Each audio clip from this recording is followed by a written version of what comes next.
Primera Página y Javeriana Estéreo presentan Primera Página Radio. Noticias y análisis económico de Colombia y el mundo. Buenos días, un saludo a usted, también a las personas que están ya conectadas con la información de Primera Página. Nos sintonizan a través de los 91.9 FM en javerianaestereo.com vía streaming, pero además a través del canal Claro 458 y de nuestra señal de YouTube, el canal Primera Página Colombia. Allí se suscriben y pueden estar pendientes de todo lo que pasa con la información económica, no solamente de Colombia, sino también del mundo. Y a propósito de esto, hablemos de la encuesta mensual global de los gestores de fondos de Bank of America correspondiente al mes de abril. Esta fue realizada del 2 al 9 de abril y abarcó a 193 gestores de activos que administran unos 563 mil millones de dólares. ¿Qué ha mostrado esta encuesta? Que el sentimiento era mucho más bajista no era tan bajista desde junio del año pasado. Y es que las expectativas de crecimiento son las más bajas desde marzo de 2022 y las de inflación las más altas desde mayo de 2021. Todo apunta a que los activos de riesgo son positivos siempre y cuando el alto al fuego haga que el precio del petróleo caiga por debajo de los $84 por barril, pero esto no es una situación para comprar con precaución, afirman los estrategas liderados por Michael Hartnett. La encuesta mostró que los inversores esperan que el precio del petróleo se ubique en los $84 para finales de este 2026 frente a aproximadamente los $98 y un poco más realmente en los que se encuentran actualmente el precio.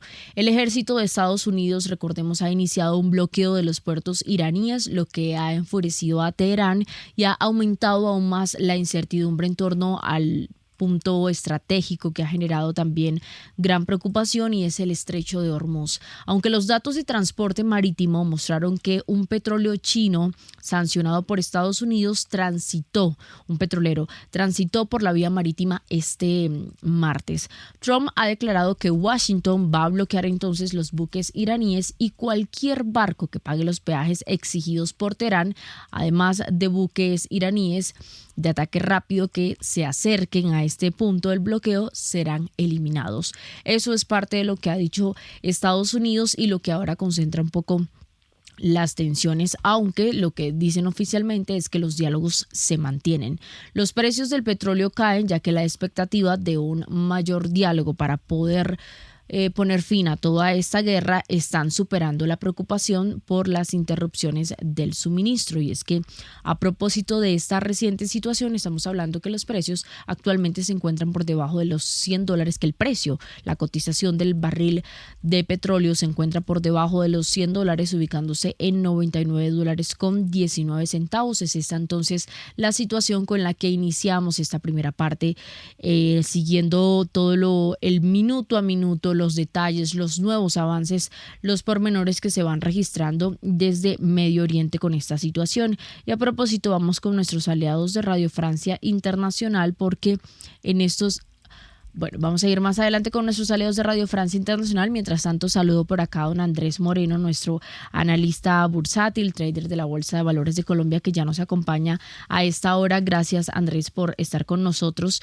Esta encuesta mensual que ha llevado a cabo Bank of America sin duda muestra un poco las preocupaciones que está reflejando esta situación en Medio Oriente, y estamos hablando de un precio del petróleo que se esperaría que alcance los $84, más alto de lo que de hecho estaba antes de la guerra. Buenos días a todo el equipo de Primera Página, de Javeriana Estéreo, a todos los analistas invitados y obviamente a todos los oyentes que madrugan a enterarse de las mejores noticias y el mejor análisis económico y bursátil. Bueno, la encuesta obviamente creo que refleja lo que muchos anticipamos, no veo que haya mucha sorpresa al respecto, y claramente después de todos esos movimientos los mercados quedan un poco golpeados. En cuanto a lo que hablamos de los futuros del petróleo, seguramente se van a mantener arriba. Recuerda que veníamos de $60, tocando inclusive un poquito más abajo, en especial el WTI, y pues ya cuando pasa este suceso, ya pues los precios no sé si vuelvan a quedar entre comillas tan abajo, pero sí le dio un respiro a varios inversionistas petroleras que querían que subiera un poco el petróleo. Es que estamos hablando de precios de $55 en diciembre, hace apenas, en Navidad, hace apenas 4 meses, y pues casi que se les duplicó el precio.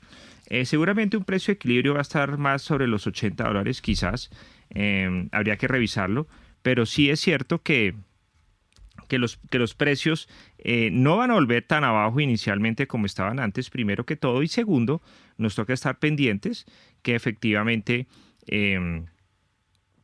este conflicto no se escale más de lo debido y que pues sí llegue a un acuerdo y pues todo se nivele. Digamos que el mundo no creo que aguante precios del petróleo muy prolongados sobre 95, sobre $100. Esperemos que eso se dé, pero sí le queda claramente el mercado un poco golpeado, Kiara. Bien, como lo decía, vamos ahora sí entonces con los aliados, nuestros aliados de Radio Francia Internacional para conocer lo que ha pasado en estas últimas horas de la imposición de bloqueos por parte de Estados Unidos, lo que está aumentando toda esta tensión con Irán y este tema generando mayor volatilidad con los precios del petróleo. En el estrecho de Hormuz, Estados Unidos aplica desde este lunes un bloqueo selectivo a todos los barcos que tengan como origen o destino Irán.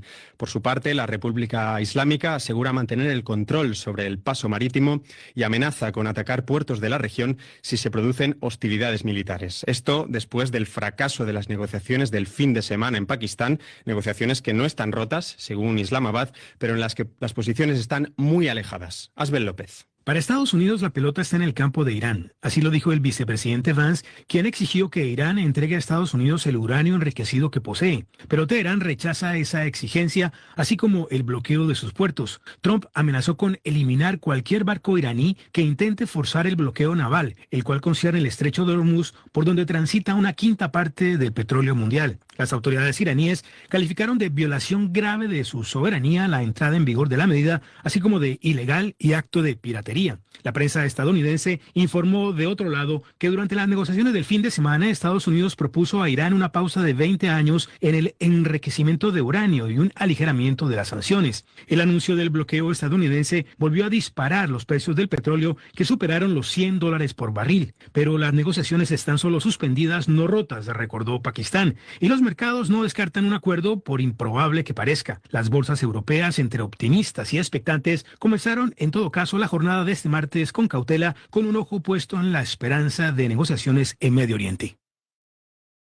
Ahí está entonces lo que se produce desde Medio Oriente. Hay que mencionar también que hay un punto clave y es negociaciones que se han iniciado por otro lado entre Israel y el Líbano, y esto se da en Washington con las primeras conversaciones de paz directas en más de 30 años. Frente a este tema puntual entre Irán y Estados Unidos hay algo allí de por medio y es la propuesta que se ha hecho por parte de los Estados Unidos y es para que Irán paralice o suspenda por lo menos en los próximos 20 años todo este programa de enriquecimiento de uranio, y lo que está diciendo Irán es que no, que por lo menos lo suspendería durante 5 años. Allí es donde se concentra entonces esta nueva tensión en torno a lo que pueda ser el avance o no de los diálogos de paz. Saludo entonces también a esta hora a don Camilo Ramírez, él es empresario y estratega legal.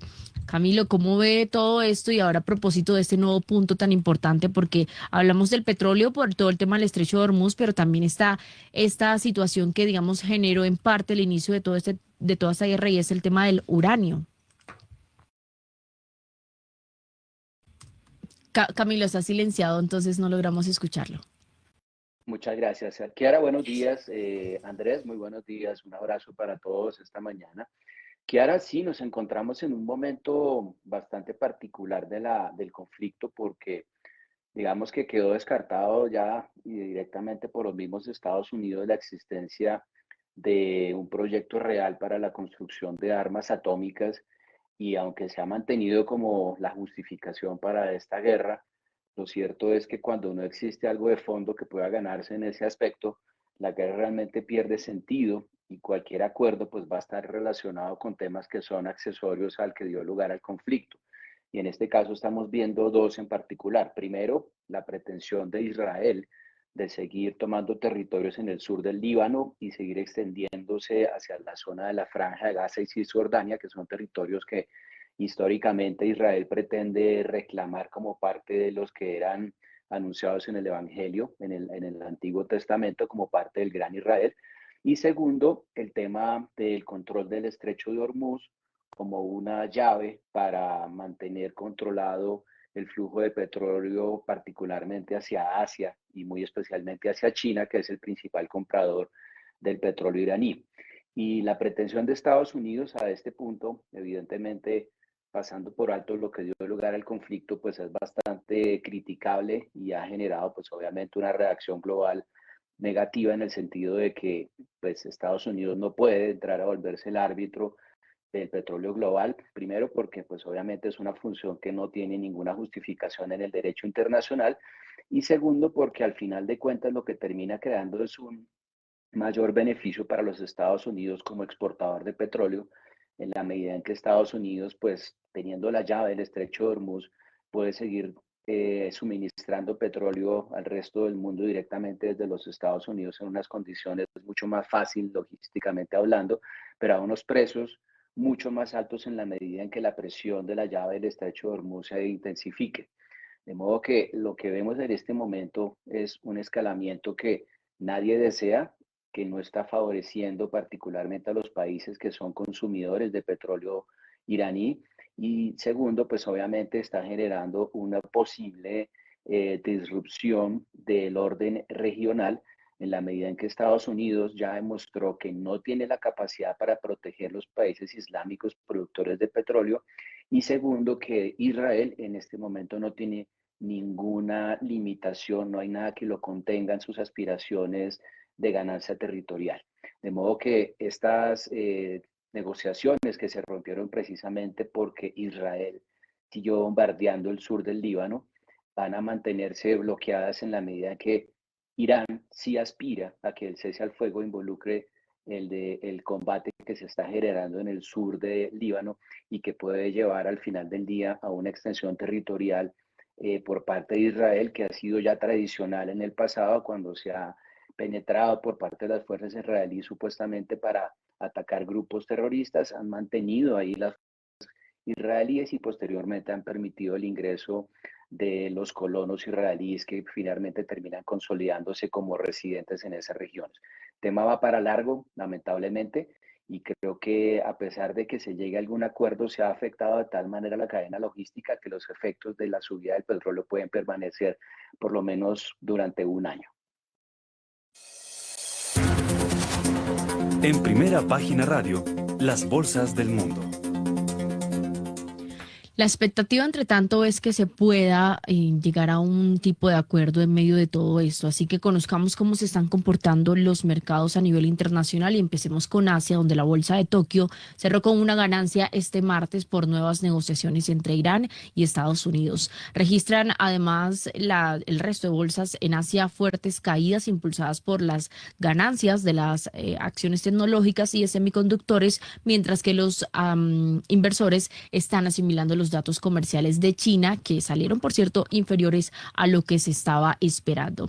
Pese al fracaso de la primera ronda de contactos y ante este optimismo que de todos modos está presente en el mercado y por parte de los inversores frente a lo que pueda pasar con Oriente Medio, el Nikkei, que es el principal indicador de la bolsa de Tokio, este martes 14 de abril registró un alza del 2,43%. Este indicador, recordemos, agrupa los 225 títulos más representativos en este mercado y alcanzó a sumar unas 57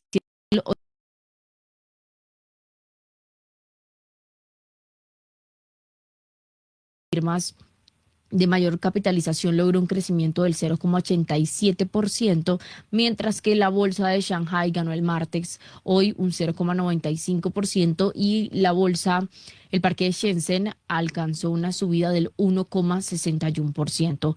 En Hong Kong, por su parte, la ganancia fue del 0,82%, un poco con una señal de los inversores que siguen creyendo que la vía es definitivamente una solución diplomática. Vamos a ver qué surge y qué avance tiene esta semana estas negociaciones. El Hang Seng China Enterprises subió un 0,81%, este agrupa las compañías de la China continental, y el Kospi, que es el índice principal en la bolsa de Seúl, repuntó un 2,74% este martes tras las afirmaciones de Washington de que Irán está dispuesta a sostener una nueva serie de negociaciones para poder poner un fin definitivo o no, o temporal, a esta guerra en Oriente Medio.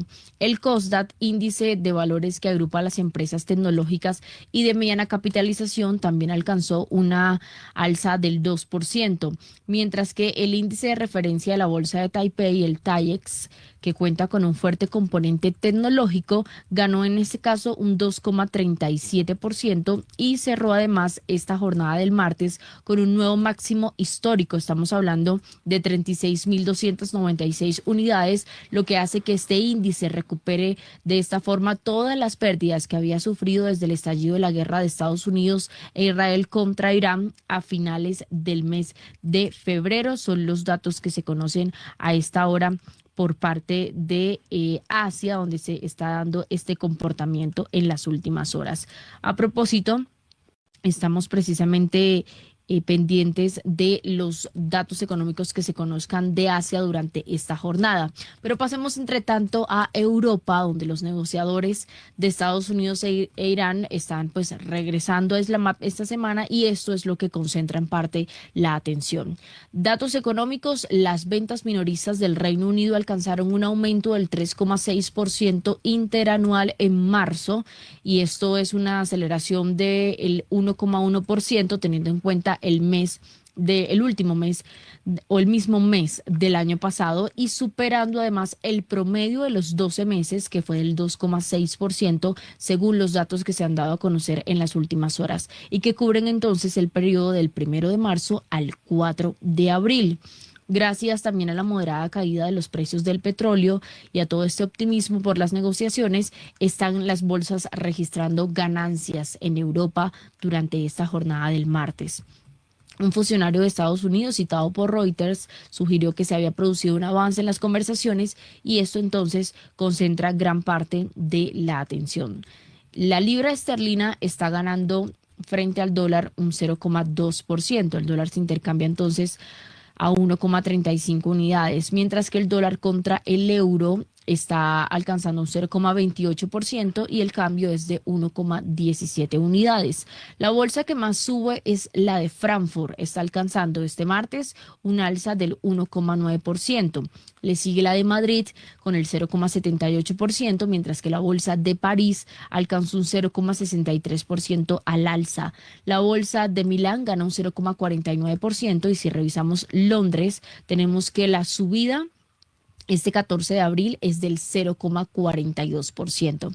Finalmente, en los datos del mercado en Europa está el Eurostoxx 50, que es el índice en el que cotizan las empresas europeas de mayor capitalización, y ese también está registrando una variación negativa este martes que alcanza el 0,58%.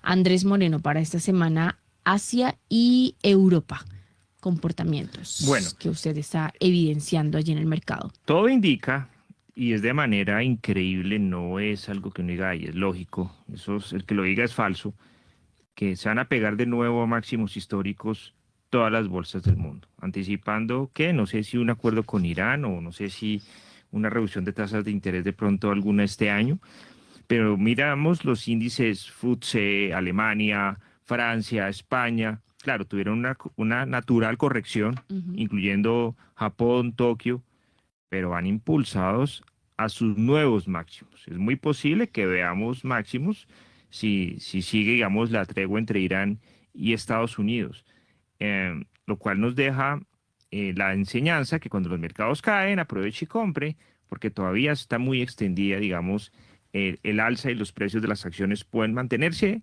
arriba. No digo que vayan a seguir subiendo, pero pueden mantenerse arriba.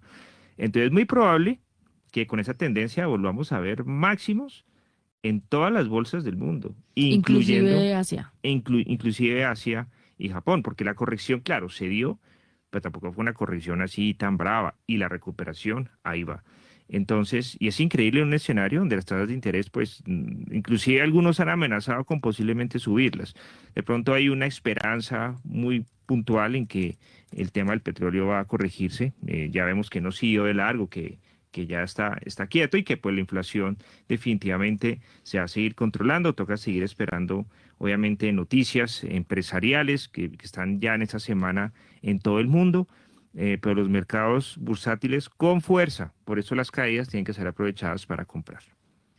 Se esperaría, Andrés, también en el caso puntual, por ejemplo, el Nikkei en la bolsa de Tokio. Recuerdo que el año pasado, si mal no estoy, empezando año alcanzó histórico de 58.000 unidades. ¿Usted espera que esta recuperación se dé a este nivel? Bueno, ven acá, lo buscamos. Verifiquemos Nikkei allí. de futuros está, el 57.000, máximo creo. es de 60.000 en febrero. Hoy vale 58.000. Es decir, 2.000 puntos. O sea, no estamos hablando de una subida imposible, es decir, con que te suba esto un 2%, casi que se te pega a los máximos, que es lo que habíamos hablado. O sea, digamos que las últimas 3 semanas han estado subiendo después de una corrección. En gráficos de día, vamos a ver si lo alcanza, está muy comprador. Yo la verdad, y lo digo hoy acá, yo sí creo que vamos a ver nuevos máximos históricos en Nikkei y ya te digo si en Kospi también. Ya te digo si de Que es el pronto en Corea, principal de la bolsa en Seúl.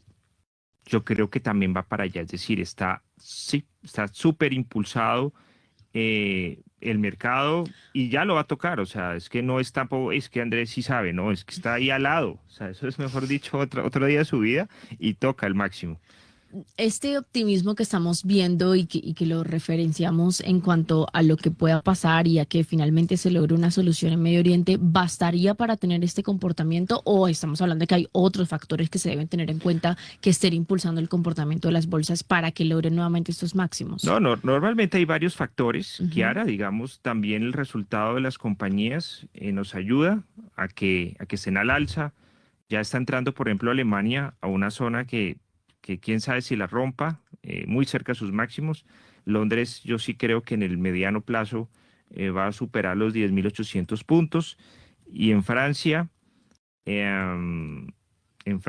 también yo creo que va muy impulsado. Kiara, se necesita que los resultados empresariales al primer trimestre estén acorde con todo y que ya este tema de Irán y el petróleo pase a un segundo plano y siga el mundo adelante y que no hayan, digamos, más noticias así más o menos locas.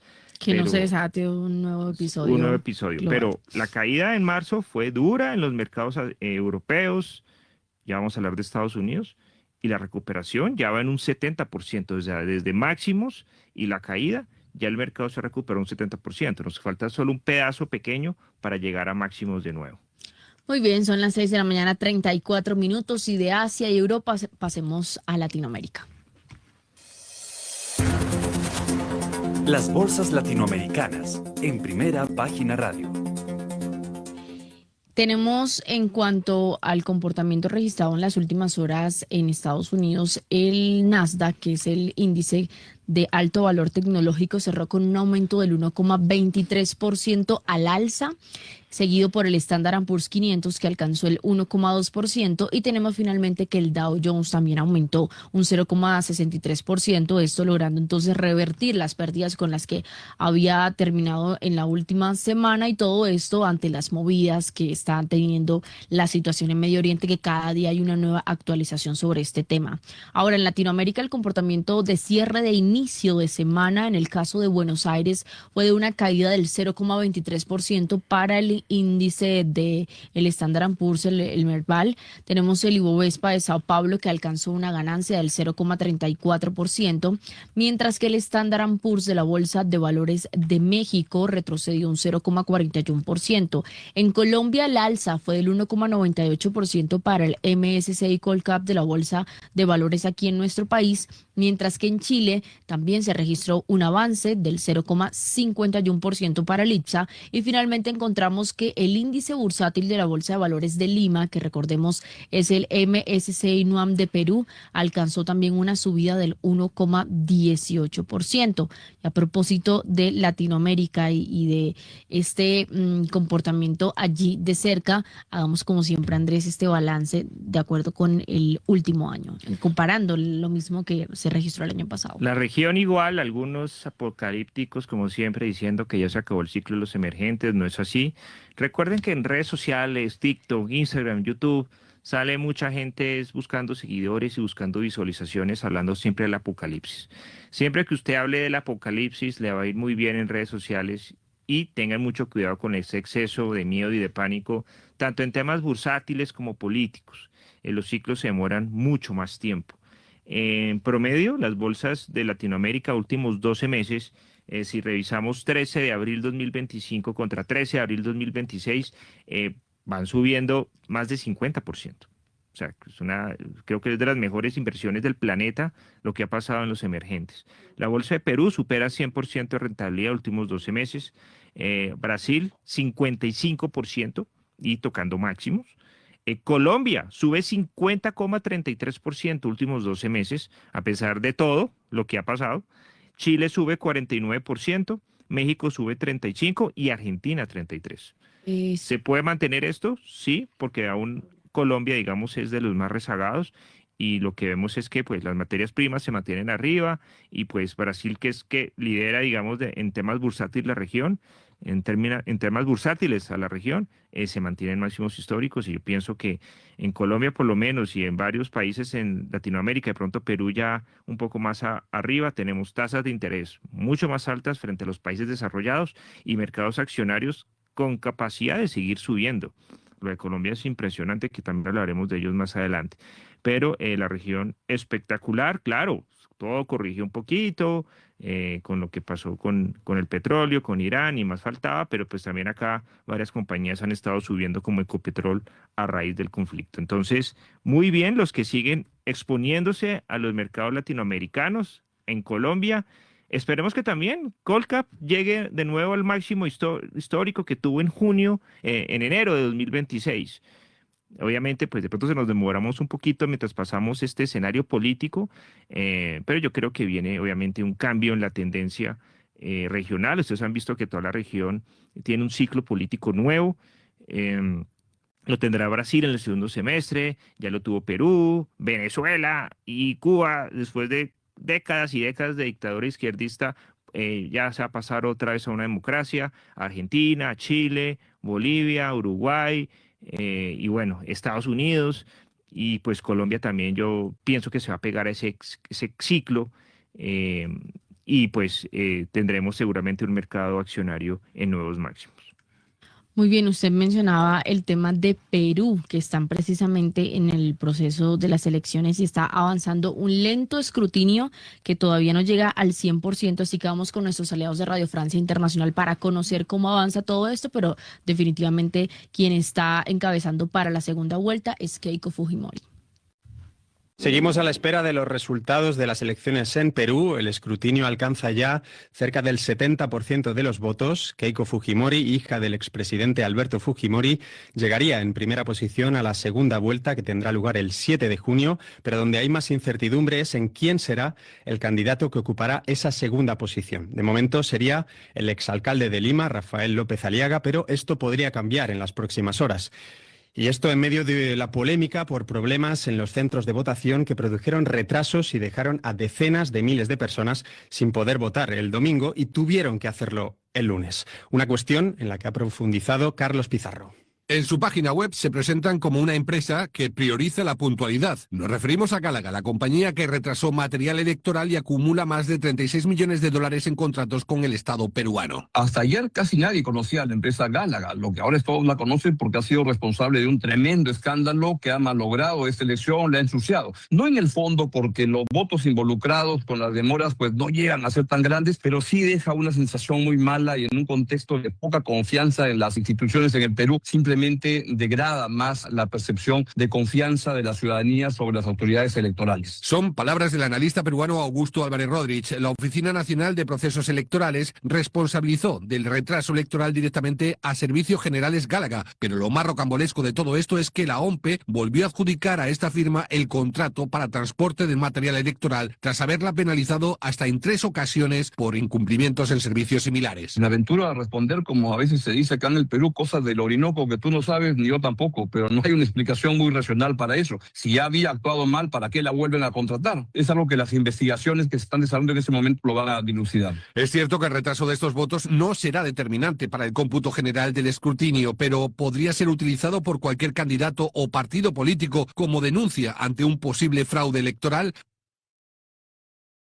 6:41 a.m. Ahí teníamos el reporte de lo que está pasando en Perú, donde les decíamos está lento este proceso de conteo del escrutinio para las elecciones presidenciales. Muy buenos días, Muy buenos Héctor días. Mario. Bueno, reporte. Entonces, ya vamos a ir con la cabalgata porque hace 8 días me reclamaron, ¿no? Que hubo, que como así que no hubo cabalgata, que ya vamos con la cabalgata. Vamos con reporte del ancianato.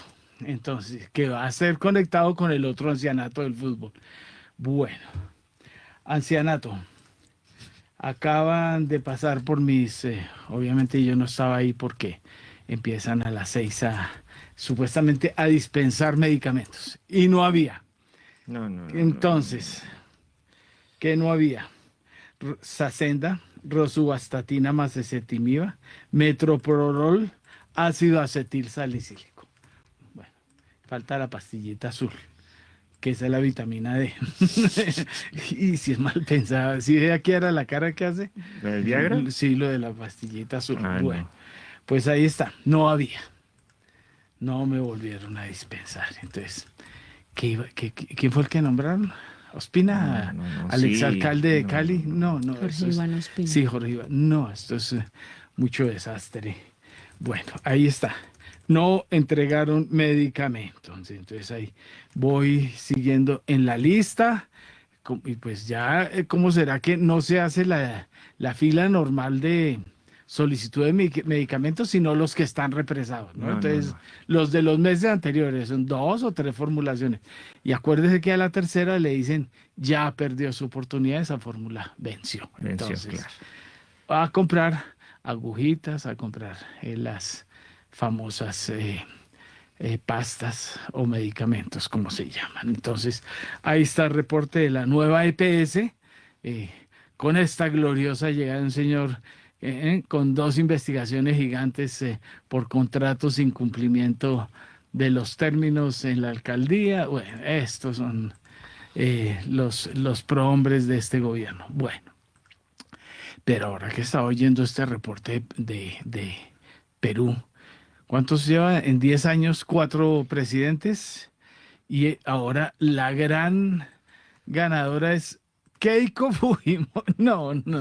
Estos países sí se merecen su suerte, ¿no? Eso es como Alexander Chari y Barranquilla, ¿cierto? Que hará. Bueno, Alejandro. Sí, es como Alex, leí Alexander. No, pero esos han hecho Sí, cositas, pero sí. es que... Sí, pero con... acuérdense mi teoría, ¿no? Había un señor Goyeneche en Colombia, que ustedes no vivieron en sus épocas, candidato presidencial, que prometió asfaltar el río Magdalena. Eso es lo que están haciendo estos señores allá.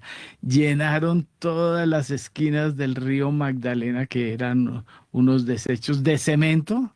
Y los grandes ganadores de esos contratos, ¿quiénes son, no? Los que ponen los monumentos de Barranquilla, los que yo llamo los monumentos a la impunidad. Ajá, no nos pasó nada, mira, ¿cuál indictment? Mira que yo estoy acá, mira, eso, y puerto para sacar barcos repletos. Bueno, entonces, esa es historia de contexto. Bueno, entonces vamos a la cabalgata deportiva. Entonces, 1-1 y estábamos recordando, ¿no? Entonces, volvamos a conectar. Entonces, Está haciendo la lista aquí de los medicamentos para ancianos y hablemos del ancianato del fútbol colombiano. Sí. Resumen, entonces doña Kiara dice, ajá, el Junior. ¿Cuál? Todos los equipos colombianos empataron de locales. Ni uno sacó siquiera una ventaja en casa. Entonces, eso da Pero hay que una hablar idea. de los datos, y los datos Da- indican que da una Junior va idea. de segundo en su grupo en la Da Libertadores, una- mientras que Millonario va de último Bueno, en pero la es que uno puede Sudamericana. ir de último con 2 puntos y ser segundo con 2 puntos. Entonces, Pero eso hay que da- hablar de los datos, don eso da Héctor. los datos. Entonces, vamos con los datos. Entonces, ¿a quién le robaron un penalti en Millonarios? No, A le tienen Falcao. un miedo a Falcao, Millos, al sí. arquero lo suspendieron. Bueno. Y- Que porque se quejó el secretario de la gobernación del Boyacá, imagine, y que es que le amenazó al hijo de Pimentel. Imagine uno amenazar al hijo de Pimentel. Pimentel, ¿con quién jugaba? Jugaba en la finca de Rodríguez Gacha, en la buena época de Millonarios, en la buena época, comillas, de Millonarios. Entonces, ¿a quién le robaron un penalti? a Falcao. Falcao. ¿Quién hizo el gol de Santa Fe? Roda. Bueno. ¿Quién hizo el gol del Junior? Vaca. Exacto. Sume, son No, 120 años. Sí. Imagínense. Entonces, ya ahí está el ancianato completico. Ahí lo tenemos. ¿Cuántos Dairo, sí. equipos de oxígeno se No, meten eso- ahí? Meta 3 equipos de oxígeno. Bueno, y Dairo, imagine. Ayer oí al presidente del Once Caldas bueno, ya no es que si sigue siendo Once Caldas o Cristal Caldas o como Once Caldas. Once Caldas volvió, eso. Pues diciendo que era el mejor equipo en mucho tiempo que tenía el Once Caldas. Y digo, bueno, pero ¿dónde anda el Once Caldas? Pero bueno, esta tarde se nos trata de salvar el caminado, ¿no? Yo creo que el que nos cogió un poquito no, duro el cuento fue el Atlético de Madrid, eso sí es cierto. Esos son esos equipitos de agua de panela, como el de aquí de Bogotá, el otro de aquí de Bogotá, que eso es resople y meta agua de panela para que jueguen bien. Ese es el Atlético de Madrid. Vamos a ver si hoy logramos darle vuelta al asunto. ¿Y quién más juega? No, en la jornada de Champions es Sí. impresionante. ¿Quién Por es? fin le cogieron el tiro Sí. al Barcelona, el Atlético de Madrid, después como de 15 años de Sí, Simeone. le ganó por primera Sí. vez en Barcelona, por ejemplo. Sí, pero bueno, hoy juega también Liverpool Sí. contra PSG, Bueno, pero pero también Liverpool no existe. O sea, yo le decía a un periodista que salió recientemente de Primera Página. Llega y sale, no, que es que yo soy del Liverpool, muchacho de 22 años, 25 años, digamos máximo. Soy del Liverpool. Y digo, ¿cuál Liverpool? Usted es hincha de Lucho Díaz. Luis Díaz, sí. Pero, y ya se le fue Luis Díaz, entonces ¿ahora qué va a hacer? Entonces ahora es del Bayern. Múnich. Eso, tenía un cuñado que apenas perdió Santa Fe 3 campeonatos, se pasó para el Once Caldas, que fue campeón de la Libertadores. Entonces, esos voltearepas son rapiditos. Bueno, entonces ese resumen, PSG, ¿cuál más? Gana No, hoy eso el PSG. Sí, hoy gana PSG, va adelante Bueno, ya. Exacto. Y ojalá pues Barcelona también lo voltee, porque mañana sí juega la otra llave, que es Sí. Real Madrid-Bayern Bueno. Múnich. Bueno, ¿cómo quedó el Real Madrid el fin de semana? No, eso El sí, viernes, sí, 1-1, ¿y a 1-1. cuántos puntos está? 9 No, del Barcelona. No, ya Que casi eso que es- está Eso es sentenciado. cátedra. Mire, hoy el Barcelona puede quedar por fuera, pero es un equipazo. O sea, qué pena, Sí. pero ese muchachitos de 17, excepto el viejito, el del ancianato, Lewandowski, exacto. No, pero Pedri, Exacto. Gavi, Sí, no, pues, Lamine Yamal. Esos son unos niños Sí, y juegan riéndose de este asunto. Sí. Entonces, bueno, ¿sabe quién me sorprende? Es que creo que es Skill, creo que es francés, el 10 del Manchester City, el nuevo. Qué cosa de jugador. Ahí es un jugador de mundial. Ojo con ese jugador. Bueno, el Manchester ya está recuperando, está de 6 punticos nada más Y viene un clásico. y viene el clásico el domingo, entonces ahí tenemos. Es que, bueno, aquí la cabalgata, les decimos las cosas como son y a tiempo, ¿no? Entonces eso no es el cuentico. O yo mencionar, bueno, solo mencionar viejitos, pero bueno, eso es Colombia. Colombia en verdad es eso. Entonces no vengamos con cuentos. Y ahí están los resultados internacionales. El nivel del fútbol colombiano interno es bastante deprimente. Entonces no vayamos mucho más lejos. 6:51. Bueno, tengo una historia grande que revelamos ayer, muy interesante, pero vayamos, ¿qué más noticias nos faltan? Si quiere, le tengo commodities y referencia. Listo, hagámosle, salgamos de eso en un tirón. ¿Quién más está hoy por aquí? Ah, está don Camilo. Los precios de los commodities en Primera Página Radio. Tenemos el Brent ya alcanzando entonces, o ya ubicándose el precio del barril en $98.96. Esto es una baja del 0,39%, mientras que el WTI de Estados Unidos baja un poco más, 1,82%. La cotización del barril es de $97.27. Ya vuelve a estar por debajo del Brent. El gas natural está en $2.60, también cayendo un 1,6%, mientras que el oro, los metales en general están subiendo. El oro está en $4.773, sube un 0,58%. La plata, $77.39, 2,47% es la variación positiva que está registrando la onza de la plata. Mientras que el cobre, la libra, está en $6.01. Esto es alza del 0,76%. Para el lado del café tenemos también subiendo un 0,51% y el precio del café en su libra es de $2.97, mientras que el azúcar se mantiene en $13.83. Esto es un alza del 1,13%. Por su parte está el carbón, que está registrando una variación positiva del 0,38% y está la tonelada cotizando en $105.90. De una con referencias. De una, a lo que vinimos. En Primera Página Radio, las claves de la jornada. En Europa, en cuanto a la agenda macroeconómica del día, puntualmente tenemos que en España el Instituto Nacional de Estadística ha elevado a 3,4% el repunte de la inflación en el mes de marzo. Esto principalmente por el encarecimiento de los combustibles debido a la guerra en Oriente Medio y lo que supone además una décima adicional respecto al dato que se había dado inicialmente. Por el lado de Estados Unidos, tenemos que la atención se centra en el índice de precios al productor, el IPP, y este martes también se van a publicar los resultados de varios gigantes financieros de Wall Street como JP Morgan, Wells Fargo, Citigroup. Van a publicar sus resultados trimestrales, parte de lo que estaba mencionando Andrés Moreno, y seguido también por algunos de sus otros competidores que lo van a dar a conocer mañana, por ejemplo Bank of America y Morgan Stanley. Los analistas lo que están anticipando es que los resultados de estos bancos se van a ver impulsados por una sólida actividad bursátil y por las comisiones de banca de inversión, a pesar de esta incertidumbre que es persistente hace ya más de un mes con lo que ocurre en Oriente Medio. Y también se dio a conocer este lunes, Goldman Sachs anunció el aumento del 19% de sus beneficios del primer trimestre, y esto principalmente por la volatilidad de los mercados que viene impulsando, dicen, un récord en sus unidades de negociación y de banca, don Héctor. Bueno, y finalmente la ñapa, el informe mensual de la Agencia Internacional de Energía, que se va a publicar hoy y que es clave especialmente por el reciente incremento de las reservas de crudo.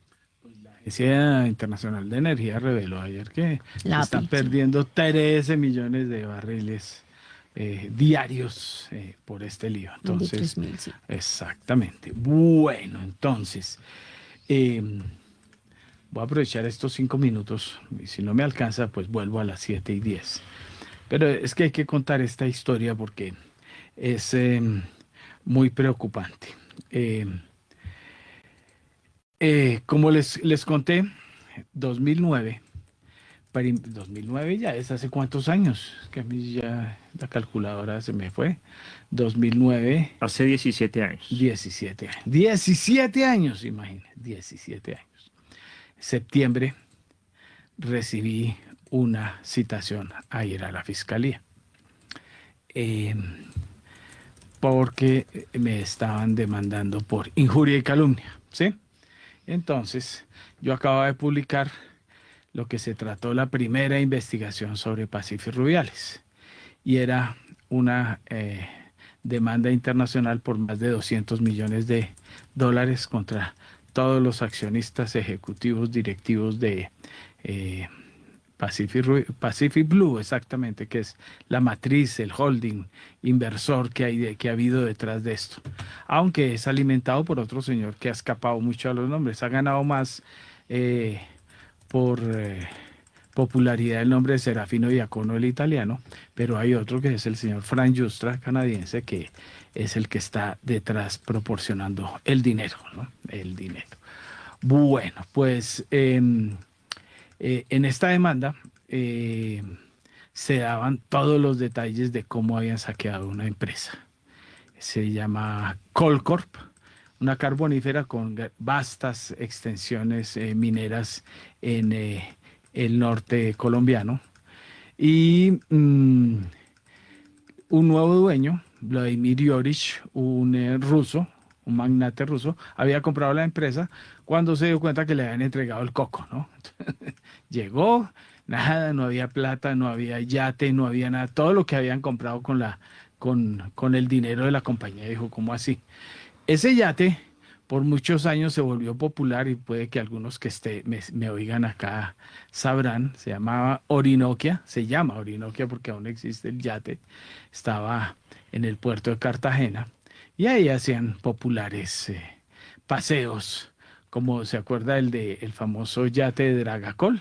Sí. Que fue famoso, Pastranas y demás paseando ahí en la bahía de Cartagena. Pues en todos, eso ahí estaban todos montados, porque estos eran los jeques, ¿no? Entonces, 2009. Entonces, revelé los primeros detalles de lo que eran estos señores, quiénes eran, de dónde venían, como erradamente se ha dicho, y él mismo lo dijo en una carta que sacó recientemente, Serafino Diacono: yo no soy venezolano y yo soy italiano.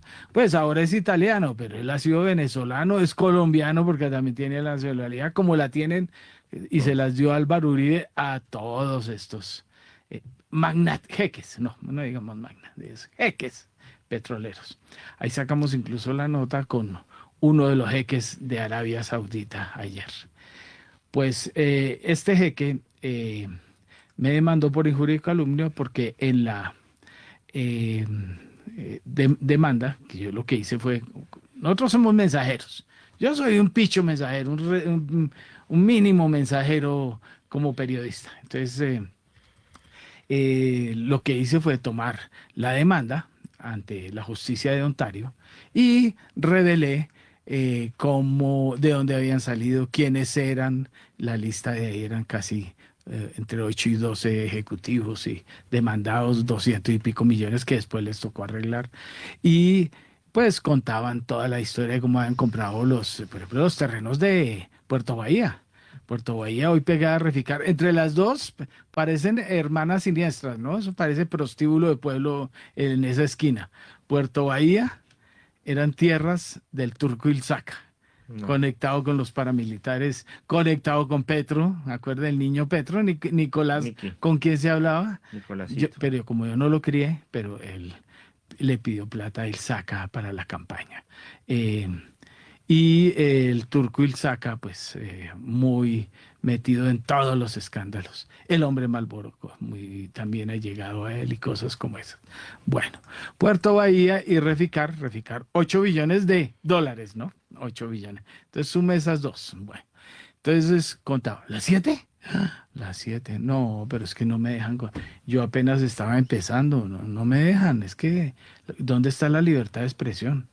Bueno, vuelvo a las 7:12, ya les conté el comienzo y ahora vamos a lo duro, porque la noticia es muy grande y grave. Y ya ahí parece consecuencias de la revelación que hizo Primera Página.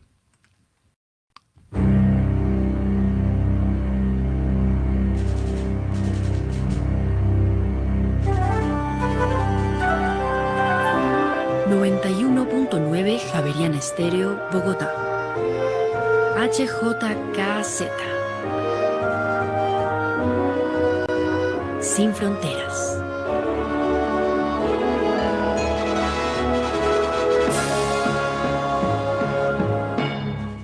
Siete y 13 minutos de la mañana. Bueno, voy a ir con una noticia rápida porque como yo me emociono con las notas, Serafino me causa, no sé, me causa una emoción tan grande que yo me emociono y cuento historias de media hora. Bueno, ahora ya les voy a seguir contando la historia, pero 7 y 13 minutos vamos con Daniel Támara para que nos cuente lo de la recompra de bonos que se va a dar por 4.000 millones de dólares.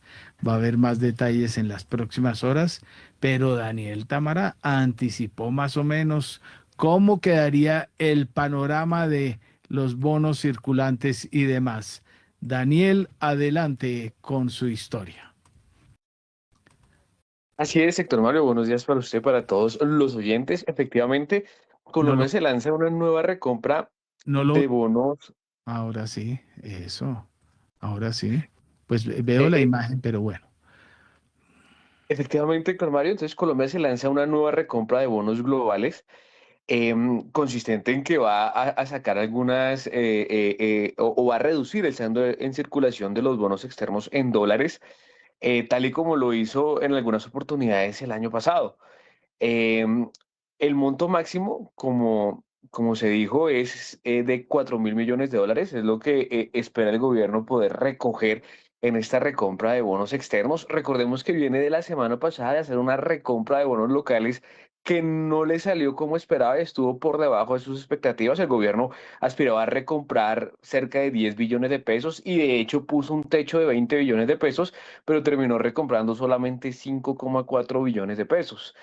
En esta oportunidad el gobierno va a salir a recomprar, en este caso Yankees, y reducir y redimirlos anticipadamente para reducir el saldo en circulación de bonos externos, lo que se sumará a la reducción que va a tener también este saldo por cuenta del prepago que se hará mañana, que es 15 de abril, el prepago que se hará también del TRS. Recordemos que ya se saldó cerca del 35%, mañana se va a hacer un nuevo prepago de otro 15% para llegar hasta un 50% de la deuda cancelada, y se espera que con ese prepago se suelte lo que falta del colateral de TES, pero se empiece también a soltar el colateral de Yankees, que también puso el gobierno. Recordemos que los Yankees sumaron cerca de 4.600 millones de dólares y se van a empezar a soltar con ese nuevo prepago que haga el gobierno. Y el gobierno lo que ha dicho es que va a recibir estos Yankees y los va a redimir anticipadamente, es decir, también saldrán de circulación. Entonces, en caso de que el gobierno le salga bien esta recompra de Yankees y logre recomprar los 4.000 millones de dólares que anunció que quiere recomprar, pues, y se le suman los 4.600 millones de dólares de los de los Yankees que se liberarán por el prepago del TRS, pues el saldo en circulación de bonos globales colombianos se reducirá en cerca de 8.600 millones de dólares, Héctor Mario. Entonces, esa es la noticia, y como decíamos, pues en los próximos días se conocerán cuáles van a ser las referencias que el gobierno aspira a recomprar en esta nueva operación de manejo de deuda pública externa, Héctor Mario. Bueno, como siempre, polémica, controversia por lo que sigue sucediendo y como se sigue apretando el tema de las colocaciones. Bueno, hoy vamos a hacer antecitos bolsa, pero voy a terminar esta historia. Entonces, historia de Serafino Diacono, inversionista italiano, nacido en 1961, llegó a Colombia en los años 90. Se dedicó a las minas, incluso por ahí estuvo en la 14, ¿no? ¿Usted sabe lo que vendían en la calle 14? Lo que vendían. Esmeraldas. Bueno, por ahí empezó la vida minera del señor. Bueno, entonces, lo que les cuento, llegó una citación a la fiscalía por una denuncia por injuria y calumnia. Les cuento lo que pasó ahí. Había una demanda, demandados, entonces aquí les hago fila. Serafino Diacono, José Francisco Arata, muy hoy en República Dominicana con otra actriz, Miguel de la Campa en España, Juan Manuel Peláez, que se fue del grupo peleando, ¿no? Él era de las, ¿cómo se llaman estas baterías? baterías paisas, bueno, una familia, los Peláez, que eran los hermanos Peláez, esos Peláez, él se fue. Peter Ball, sancionado por la Comisión de Valores de Canadá. Neil Wooyer es la mano derecha de Frank Yustra, está hoy en Aris Mining. Efraín Carrera, desaparecido, pero venezolano. Robert Metcalf, un abogado. Robert Doyle, no, ese no era financiero. Michael Davis era el financiero, también muy controvertido. Laureano von Sigmund, el abogado de Serafino, el abogado extranjero y de Pacific, ¿no? Porque aquí los que le hacen el favor son dos leguleyos, ¿no? Eran Abelardo de las Priella y siempre se me olvida, el que no saca una presa de un caldo, ¿cómo es que llama? Lombana, eso, Lombana, es el que no saca una presa de un caldo. Bueno, entonces, entre todas las revelaciones de lo que pasó en Colcorp, que como les digo valía más de 200 millones de dólares la demanda y todo, cuento el pedacito. Entonces dice que compraron estos señores, arrendaron supuestamente Puerto Bahía en una negociación de $500,000. El gran propulsor de la negociación fue el turco Ilzaca. Ha sido acusado de múltiples cosas, pero uno lo ve por ahí, financiando y como si nada, y acusado de ser el financista de los paramilitares. Bueno, pero solté yo dos detalles. Uno, que para hacer unas operaciones con Colcorp, resulta que Serafino Diácono hizo lo que puede ser cometió el error más grave que le puede pasar a cualquiera. Algunos me van a decir que soy misógino, que me falta equidad de género, que tengo contra ellas, pero resulta que le entregó el poder de la compañía a la suegra para que hiciera las negociaciones. Eso iba bien, digamos, iba bien porque era un tercero. En la demanda se decía que nunca se dijo que era para ocultar quién era el verdadero beneficiario, que era él mismo y la esposa, una señora venezolana de apellido muy ilustre, conectada con el Banco Latino, que fue uno de los más importantes de Venezuela. Pues resulta que eso hasta ahí iba bien, hasta que reveló este pedacito, primera página. En medio del asunto también quedó la ex reina por el Huila y ex presentadora de televisión María Paola Mejía Suárez, quien no ganó el Centro Nacional de Belleza, pero fue declarada Miss Fotogénica en 1997. Según la demanda, tiene una relación especial con Serafino Diácono. Eso decía entre comillas la demanda. Y su fundación Angelitos de Luz recibió pagos inapropiados por parte de Colcorp. Eso decía la demanda. Dice que le daban ayudas para hacer brigadas médicos, donde llegaba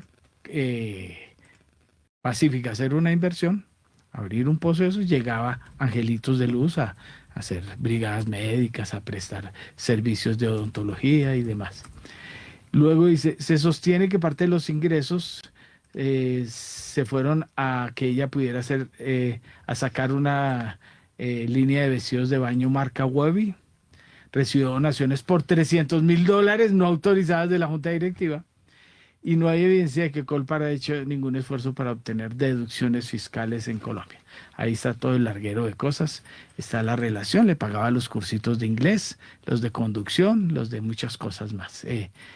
Todo eso quedó en los discos, ese fue pequeño detalle, quedó en los discos duros de la compañía que vendió, ¿no? Que vendieron ellos al ruso. Entonces, pues, de todo lo grave que hay en toda esta denuncia, de que asaltaron la empresa, de que le compraron terrenos al turco Ilzaca para el Puerto Bahía y un poco de cosas más. Lo único por lo que me demandaron por injuria y calumnia fue porque era falso que él tuviera una relación especial con la señora María Paola Mejía Suárez. Pues 6 meses después, el señor Serafino Diácono se divorció y se casó con María Paola Suárez y hoy tienen 2 lindos angelitos de luz. Entonces, esa es la historia del origen de la historia de Serafino Diácono. Y para concluir, ayer Primera Página reveló que Denarius, una minera que es controlada por Serafino Diácono y Federico Restrepo, que fue vicepresidente ejecutivo de Pacific, ¿se acuerdan ustedes del Mundial de Brasil, donde hubo una pelea. Sí, se Ahí estaba Restrepo, ¿no? Con los hijos del presidente, Santos y otro poco de gente se dieron de lo rico en medio de las bebetas del Mundial. Eso fue famoso en esa época. Recuerda que Pacific era patrocinador de la Selección Colombia, entonces estaban metidos hasta el hielo en ese asunto. Pues ahí está el asunto. Creó de Serafino Diacono una minera después del fracaso de Gran Colombia Gold. Hay que recordar que se quebraron Pacific, se quebró Gran Colombia Gold, se convirtió en Iris Mining porque la tuvo que vender después de que no pudo pagar unos bonos y otras cosas, pero era la minera con la mina más grande subterránea de Colombia, la de Gran Colombia Gold, pues en Segovia. Pues creó Denarius en España, donde está Miguel de la Campa, el verdadero dueño original del apartamento que les cuento del 901, era Miguel de la Campa, antes de Serafino Diacono. Hubo un pago entre ellos de una deuda y se quedó Serafino con el apartamento. Pero Miki de la Campa, como le dicen Miki, origen cubano, también venezolano y ahora español, el asunto terminó en eso. Miguel de la Campa, Miki de la Campa. Pues crearon Denarius. Denarius tiene una mina en Colombia que se llama Zancudo, que se la sacaron de la venta de Gran Colombia para ellos. Zancudo hoy es encabezada por Mateo Restrepo, mano derecha de Álvaro Uribe. Ubérrimo detrás. Bueno, pues el asunto es que Denarius ayer hizo el pomposo anuncio de que compraba una minera en España. Se llama Emeritia. Emeritia o Emeritia, depende de cómo la quieran pronunciar. Emeritia Resource la va a comprar. Anunció ayer a la carrera Denarius. Pues primera página, puso a mirar. 72 horas antes, la Comisión de Valores de Ontario denunció a Emeritia por fraude a 5 de sus ejecutivos y funcionarios, a un 6º inversionista en Brasil, por unas licencias mineras en Brasil que se sonsacaron de la compañía, crearon una nueva compañía, la traspasaron, les hicieron fraude a los inversionistas. Y esa es la cosa. Además está metida en otro lío en un tribunal administrativo por la pelea de otras licencias vecinas de sus minas, que son a la vez minas vecinas de Denarius. Entonces, ya hoy acaban de sacar un comunicado los señores de Meritia, dicen que solamente es una conversación y que nada deja entrever que pueda haber un acuerdo final, solo si hay algunas situaciones especiales. Quiere decir que ya están temblando por el asunto. Los señores van a terminar, obviamente, sancionados, multados y hasta pueden terminar en la cárcel por el fraude con acciones a los inversionistas en Emeritia. Óiganla nombrar. Eso es lo que quiere comprar don Serafino. Don Serafino nunca hará nada que no sea turbio. Esa es la verdad. Esa es la realidad de todo lo que ha pasado. Díganlo los 400 accionistas de Pacific que quedaron colgados en Colombia. ¿Hubo gente colgada o no en Colombia? Claro, No. 8.000 accionistas Bueno. lo perdieron todo. Bueno, entonces yo me bajé a los 400 que demandaron, pero 8.000 tumbados y además lo otro. Aunque muchos pelecharon, ¿no? Los que estaban montados con los jeques, ¿no? Entre ellos Marisabel Rueda, que venía en el YD ejecutivo de Serafino, que ahora terminó entrevistándolo para El Tiempo. Bueno, 7:27, se alargó un poquito la historia, pero esa es la nueva. Don Serafino va a comprar una minera Emeritia en España que apenas horas antes fue acusada de fraude con una mina en Brasil. La minera puede valer, dice que en principio se perdieron 17 millones de dólares de los inversionistas, pero puede valer 2.000 millones de dólares lo que hay en esa mina. Entonces, ese es el asunto. Ahí está. Linda la historia, ¿no? Don Serafino, el del apartamento 901 de Ricardo Roa, sigue apareciendo en todas las historias donde huela feo. Pero bueno, esa es la historia que les tenía hoy. ¿Qué más tenemos a esta hora? ¿Le parece si vamos con bolsa? Sí, antes, porque ya los veo apurados. ¿Para dónde van los dos? Hay un evento de la Javeriana sobre fiducia y jurisprudencia. Bueno, ese es uno. Y segundo, oiga, venga, es que lo vi su perfil en Twitter. ¿Tiene un evento en 7 días? Sí. Sí. Hágale, aproveche que le sale gratis. El lunes 20 de abril a las 7 de la noche empieza el Foro de Finanzas e Inversiones en Bolsa. Los que nos hemos dedicado a esto durante más de 20 años y adicionalmente somos miembros del mercado, es decir, nosotros hacemos parte del mercado de valores, nos vigila la superfinanciera, somos asesores financieros certificados y vigilados. Vamos a dictar 3 clases gratis en YouTube para hablar sobre cómo comenzar a invertir, sobre cómo se mueve la bolsa y sobre todo lo que nos han enseñado miles de inversionistas y estudiantes que hemos tenido durante nuestra vida laboral. Somos agentes del mercado de valores y queremos que la gente aprenda a invertir. ¿Cómo se inscriben? Pueden entrar a la cuenta de Instagram, @andresmanía, que es mi propia cuenta, o en el canal YouTube, @andresmanía, siguen la cuenta y ahí les sale un link donde ustedes van a poder registrarse completamente gratis. Reserven desde ya, lunes 20, martes 21 y miércoles 22 a las 7:30 de la noche, pero deben inscribirse primero para que puedan llenar una información muy básica, entrar a los grupos de WhatsApp donde damos toda la información del evento. Muchas gracias, Héctor. Bueno, listo. Ahí está, clarito. Oiga, si yo voy a ese evento, ¿no me van a sacar? No lo van a sacar. Primero es online, entonces las personas pueden entrar, pero tienen que registrarse. Sí, no lo voy a silenciar, no lo voy a sacar. No me va a poner manilla, carapela, ni le voy a cobrar un jurgo de plata tampoco. Tampoco, exacto, porque, oiga, yo no he entendido, vi mis finanzas personales. Mis propias finanzas. Mis finanzas personales es otra, esa era la de semana. La de semana.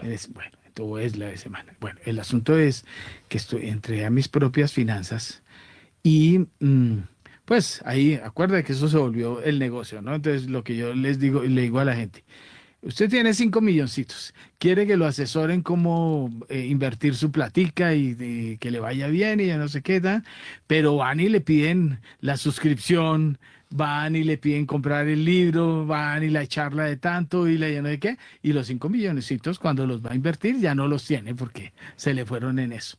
Entonces, ¿qué día me contactaron para que hiciera el favor de publicar una información ella se llama María Camila Maca Bernal, de Páramo.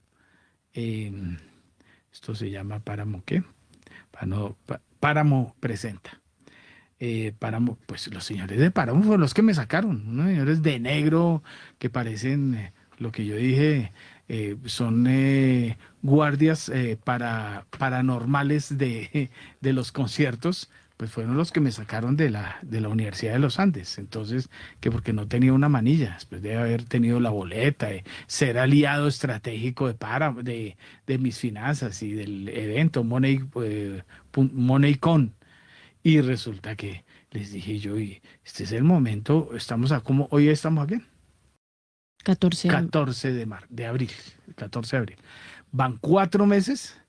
Y no se han disculpado por lo que sucedió. O sea, nadie me ha explicado por qué me sacaron. O sea, no entendí nunca por qué me sacaron, porque sacaron la cámara de primera página cuando éramos aliados de MoneyCon y está firmado el contrato, ¿no? Y nadie ha respondido por eso. Entonces, llevo 3 meses esperando, 4 meses, esperando la explicación del asunto.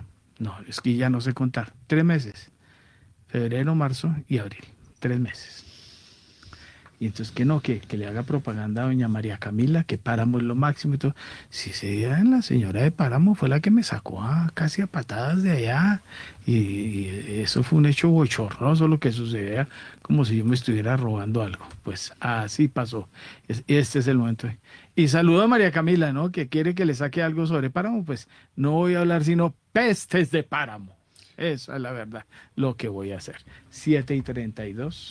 Hablemos ahora del pronóstico del dólar de primera página. La proyección que ha hecho el gestor de inversiones Diego Rodríguez es que ante el índice de precios al productor de Estados Unidos, hoy en Colombia el dólar podría tener una volatilidad estimada de 70 pesos. Estamos hablando de un mínimo esperado durante toda la jornada de 3.540 y un máximo de 3.610 pesos. Algunos aspectos que menciona Diego Rodríguez es el giro geopolítico, que hay todo un optimismo contenido, además del dólar global, que también se mantiene, principalmente el DXY se mantiene débil y por debajo de los niveles clave. El petróleo está corrigiendo, Latinoamérica está firme con la apertura, los datos en Estados Unidos y el sesgo de la jornada, menciona Diego Rodríguez, es una sesión con tono bajista en la apertura, en un entorno de optimismo donde la dirección intradía va a seguir altamente dependiente de los titulares geopolíticos, o sea, de lo que pasa en Medio Oriente y de la reacción del mercado a los datos económicos de Estados Unidos. 6 de la mañana, 33 minutos. Pasemos ahora sí a conocer cómo se ha comportado el mercado colombiano en las últimas horas con Edgar Leyton. En Primera Página Radio, las acciones de Colombia. Bueno, muy buenos días, Kiara, Héctor, Andrés. No veo a nuestros otros analistas conectados. Así como diría Héctor Hernández, te voy a sacar amarilla. Bueno. Está Camilo y se acaba de conectar. Muy bien. Listo, entonces a esta hora que los acabo de ver conectados y no les voy a sacar Camilo, amarilla. sí, apenas se asusta como los de Millonarios, ¿no? Le sacan roja en el camerino. Muy bien, les cuento que en la más reciente jornada bursátil local el índice MSCI Colcap avanzó 1,98%, 2.347,36 unidades. Montos bonitos y hasta en el mercado global colombiano. Primero, Ecopetrol. Con esta acción se movieron 90.000 millones de pesos, con preferencial Cibes 60.000 millones de pesos, con Cibes 22.000 millones de pesos y de ahí para abajo montos no tan bonitos, menos de 7.500 millones de pesos.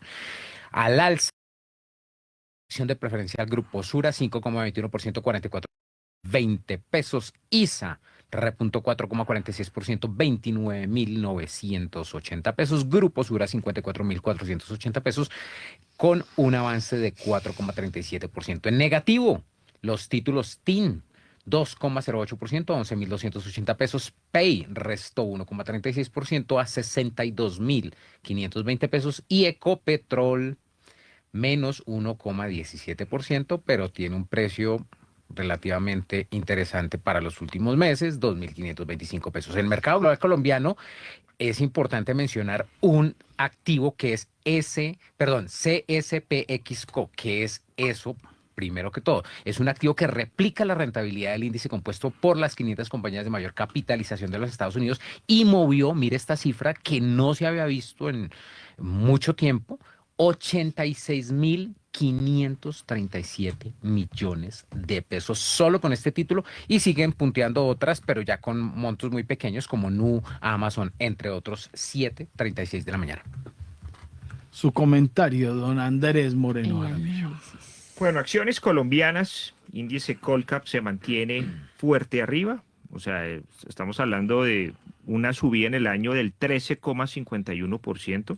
Me parece espectacular que suba 13,51 en apenas casi 4 meses del año. Ya esa caída que tuvo la ha dejado atrás hace más o menos un mes. Esto dejó de caer y se ha mantenido ligeramente al alza, quizás buscando esos nuevos máximos, ojalá, como lo han hecho otros mercados, digamos, como Brasil, como va para allá Estados Unidos también. Acciones que más suben este año en Colombia, 35% Ecopetrol. Recuerden que viene un periodo de dividendo dentro de 2 semanas y viene un pago de dividendo y puede haber una caída en la acción ya después de este pago del dividendo, aparte del escenario político. La segunda que más sube es Cibest, 27%. La tercera que más sube es ISA, 21%. O sea, Ecopetrol, Cibest e ISA. 3 de las 4 magníficas que hay en Colombia son las que más lideran, 2 de ellas del grupo Ecopetrol, que es Ecopetrol e ISA. Celsia sube 17% por el anuncio de la recompra de acciones, pero recuerden que le van a comprar muy poquito a la gente, la mayoría lo va a absorber, se lo va a vender Argos, Grupo Argos a Celsia. Cementos Argos sube 16%, Nutresa sube 8%, ETB de la ceniza sube 10%, Aval sube 4%, y bueno, ahí digamos hay acciones que han llevado el liderato de subidas. Lo que cae, TIN, la acción o el título, mejor, la especie de la titularizadora de Colombia, cae 47%, PEI 21%. Es decir, los dos fondos inmobiliarios o las dos especies del sector inmobiliario cayendo fuertemente en la bolsa. Cae Corficol 8%, gran oportunidad, BHI cae 6%, Mineros corrige 5%, Terpel 3%, Grupo Bolívar 3%, Grupo Argos 1% y Da Vivienda Group cae 1%. Entonces el mercado todavía tiene varias acciones que todavía no repuntan, algunas todavía muy leves, muy pendientes. La próxima semana comienza la publicación de resultados empresariales en Colombia, más hacia la semana de fin de mes, pero se mantiene sólido la región, se mantiene sólido Colombia. Obviamente Ecopetrol pues es la que más llama la atención por todo lo que ha ocurrido, el alto precio del crudo. Tengan mucho cuidado con la volatilidad que vamos a tener en el mercado accionario durante quizás la siguiente semana y hasta junio por los temas electorales. 7 de la mañana, 39 minutos. Por acá tienen pregunta, no sé si puede ser Camilo Ramírez aprovechando o Andrés, y Camilo. es, ¿invertir en apartamento bis es rentable por estos tiempos en Colombia? Bueno, pues incluso tenemos ahora al presidente de Credifamilia que tiene que ver con financiamiento de vivienda, entonces vamos a aprovecharlo en instantes. Pero, Camilo, ¿cómo está de inversión en apartamento? Bis no. Sí, no, se le nota por lo que tiene ahí atrás, un poquito de bis. Bueno, oiga, venga, ya que lo he tenido, lo he matado con el látigo de la indiferencia, como se dice popularmente, cuénteme qué tiene que comentar hoy.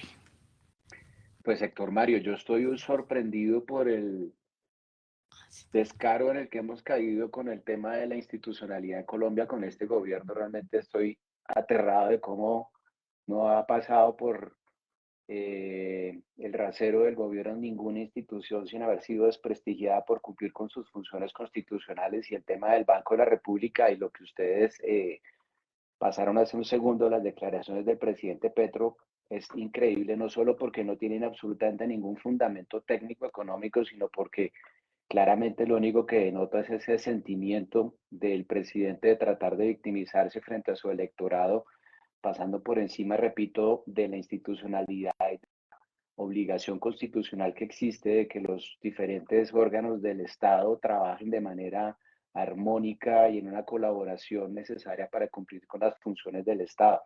Es impresionante que a pesar de todo lo que esté pasando no haya ningún control político. No hemos visto al Congreso por ningún lado para hacerle control político al ministro de Hacienda por haber tratado de sacar adelante una reforma tributaria a través de una emergencia económica que se acaba de caer por inconstitucional, de una nueva que está en este momento en discusión frente a la Corte Constitucional, creando un impuesto al patrimonio que no tiene ninguna justificación en el monto y en la orientación que se dio, cargando a unos sectores específicamente sin ninguna justificación económica.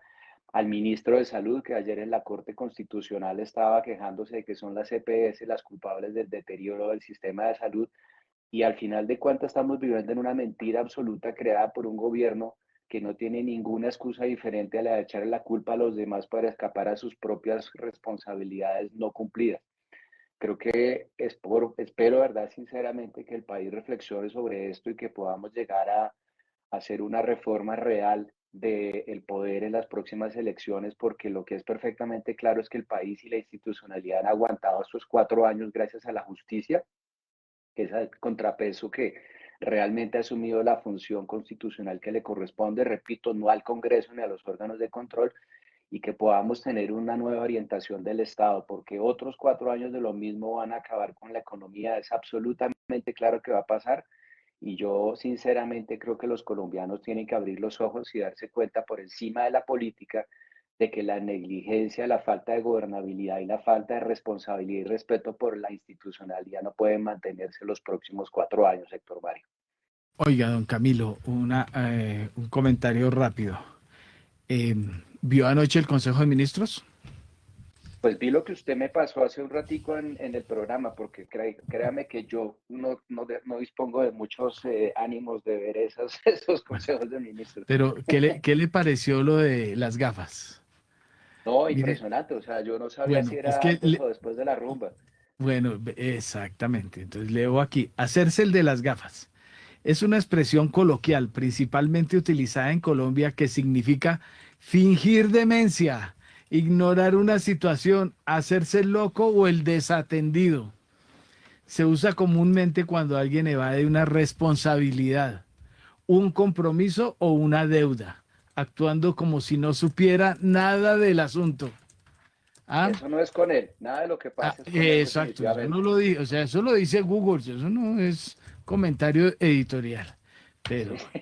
pero eso, o sea, es que me parecen estos artistas de rock que salen con gafas oscuras hasta en las entrevistas, pero recinto cerrado, de noche, con gafas oscuras, todos sin gafas. Bueno, esto es una locura. Bueno, esto ya está llegando a unos niveles dramáticos del asunto.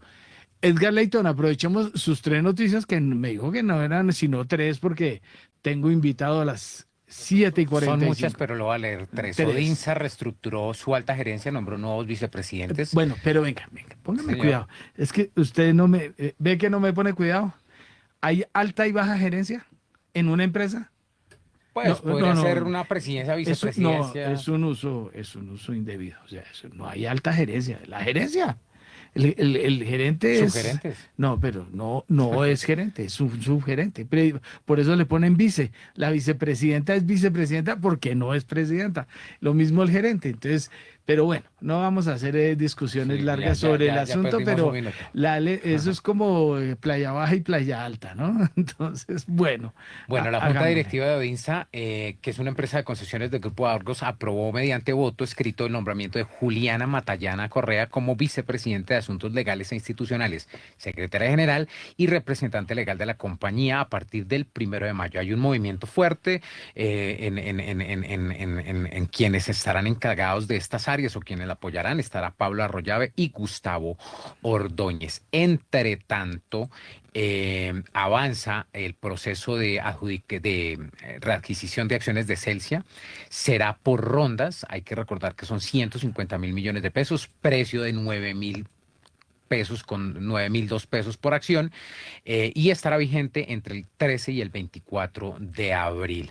Y adicionalmente, BTG Pactual Colombia proyecta tasas de interés del Banco de la República de 12% para diciembre. Hay que recordar también que en un reciente evento, el economista jefe para la región andina, Munir Jalil, que también es analista de Primera Página, proyectó que la inflación al cierre de este año será del 6,4% y de 4,34% para 2027, por encima de la meta del Banco de la República.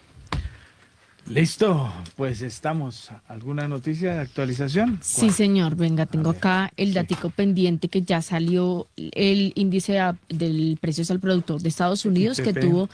una variación anual del 4% y mensual fue del 0,05%. Esto es por debajo de lo que se estaba esperando, según el dato que ha dado a conocer la Oficina de Estadísticas Laborales de Estados Unidos. Bueno, 7:45, 46 ya. Entonces, el invitado especial es Luis Eduardo Cuellar Pulido, el presidente de Credifamilia, banco especializado en préstamos para bien. Bueno, él es el que mejor me puede dar esta explicación. Luis Eduardo veo por aquí que es ingeniero industrial de la Universidad Antonio Nariño, pero estuvo por allá también donde yo estuve, Universidad de La Sabana. Él es especialista en seguros y seguridad social. Ahí se nota que es mucho más joven que yo, pues porque es del 2005-2006 esta especialización. Yo soy del 82, imagínense, nada menos. Entonces, ahí está la diferencia de edades. Aquí Mideslón, Educación, INALDE. No voy a leer más. Y Banco Santander estuvo, lo vi por ahí. BN Paribas, creo que también. Sí, BNP Paribas. Luis Eduardo, bienvenido a Primera Página Radio. Gracias, Héctor Mario, por la invitación. Un gusto estar aquí con todos ustedes. Bueno, pues a lo que vinimos, Luis Eduardo. Cuénteme, empecemos por lo que siempre preguntamos. ¿Qué es Credifamilia? ¿En qué se especializa? ¿Qué hace diferente a los demás? Y luego entramos en el tema que nos trae hoy. Claro que sí. Credifamilia es una compañía de financiamiento que nació hace 15 años y que nació con una vocación de vincular a los créditos de vivienda de interés social a los colombianos de menores ingresos. Hoy por hoy tiene un tamaño de 900.000 millones de activos, tiene una rentabilidad sostenida en los últimos años, incluso por encima de las medias de mercado. Tenemos más de 35.000 clientes y también estamos especializados en productos de captación como el CDT digital, en el cual fuimos pioneros, donde tenemos ya más de 300.000 millones de pesos captados. Y pues recientemente estamos diversificando nuestro portafolio con líneas nuevas tanto para clientes del segmento constructor como para esos colombianos que están buscando o que reciben su vivienda de interés social y la reciben en obra gris o en obra o no terminada. Y les damos no solamente un servicio financiero, sino un ecosistema completo para que ya puedan pasarse o vivir en una situación como con más dignidad, ¿no? Oiga, venga, precisamente eso. ¿Cuál es la diferencia entre entregar una casa o un apartamento con terminados y sin terminados? En porcentaje, ¿vale un tercio más, 50% más? No sé, ¿Qué porque adicional se sí, ¿cuánta requiere? plata? Porque pues Sí. ahí lo que diría uno popularmente, doble clavada, ¿no? Cuota inicial, se mete uno en el crédito y viene la de los acabados que obviamente toca hacerlos. Si a uno le entregaron en obra negra o obra gris, como le dicen popularmente, el bien que acaba de adquirir. ¿Cuál es la diferencia entre los dos y eso no tiene una presión financiera muy grande para los hogares? Esa es la problemática que estamos atacando hoy por hoy. Yo creo que el 90% de la vivienda de interés social se entrega sin terminar. Pueden faltar cerámicas, pueden faltar puertas, pueden faltar closets. Entonces, esa inversión que tiene que hacer el hogar en ese momento de que pareciera ser el de más alegría porque estoy recibiendo mi vivienda, pero es que todavía no la puedo habitar, puede tener un costo adicional entre 20 a 30 millones de pesos. El promedio está por ahí. Nosotros, Artica, tenemos un promedio de 27 millones de pesos. Con eso se hacen esos terminados, maderas, cerámicas, puertas, todo lo enchapes, lo que les acabé de terminar la cocina, etcétera. Entonces el colombiano normalmente pues estuvo ahorrando 2 o 3 años, el que la compra para vivir, ¿no? No el inversionista, el que la compra para vivir, estuvo ahorrando 2 o 3 años para esto, hizo un esfuerzo, limpió sus finanzas, estudió educación financiera aquí con los colegas que están por acá. Y logró ese sueño, el banco hipotecario le hizo el desembolso generalmente por el 70 o 80% del valor de la vivienda y quedan entonces en manos de, no sé, de un crédito informal, gota a gota, o de pedirle al mismo banco que le hizo el hipotecario que generalmente le va a decir que no porque pues el colombiano queda endeudado.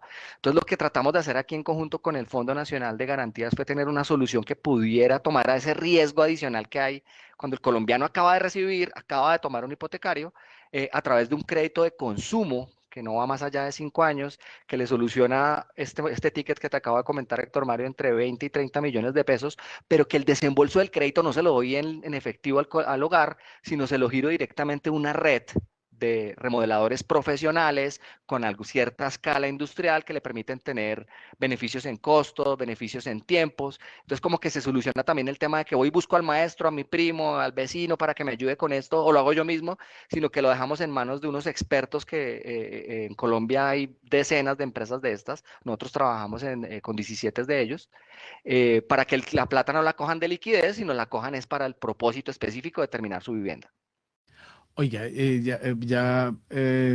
Kiara le va a hacer una pregunta, pero la pregunta que yo tengo alma de albañil. Entonces, a mí siempre me gusta meterme en la obra de la casa. Entonces, que no se sabe si es bueno o es malo o por eso tengo los desniveles en la casa.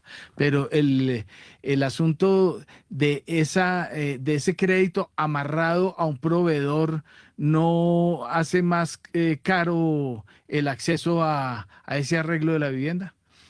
No, doctor Mario, precisamente porque esta gente, estas empresas que emergieron, hay varias, nombro las más grandes que trabajan con nosotros, Acabados BIS, Terbi, Restrepo Zuluaga, son empresas que ya han adquirido capacidades o escalas que les permiten comprar volúmenes y tener modelos estándar digitales, inclusive determinados para los apartamentos de interés social que generalmente son del mismo tamaño y tienen todos diseños parecidos.